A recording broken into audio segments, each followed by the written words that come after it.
আমাদের সকালে জলখাবারের রেসিপি চিড়ের পোলাও। প্রথমে একটু কারি পাতা তুলে নিয়েছি, সেটাকে ধুয়ে সরিয়ে রাখবো। তারপর আমার কাছে যে সবজিগুলো ছিল সেগুলো চপ করে নেবো। আমি নিয়েছি পেঁয়াজ, টমেটো, ক্যাপসিকাম, আদাটাকে একটু থেতো করে নিয়েছি। তারপর কড়াই একটু সর্ষে তেল দিয়ে তার মধ্যে একে একে জিরে, গোলমরিচ, কালো সর্ষে আর কারি পাতা অ্যাড করে দেবো।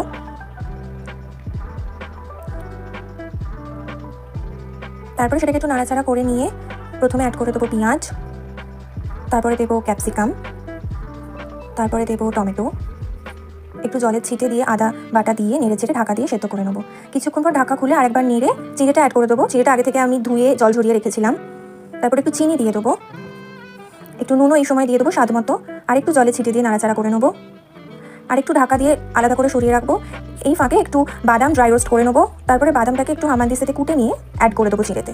ব্যাস, আমাদের চিড়ের পোলাও রেডি। তারপরে গরম গরম এটাকে সার্ভ করে দেবো। ফাইনালি একটু লেবুর রস আর ঝুরি ভাজা অ্যাড করে দেবো।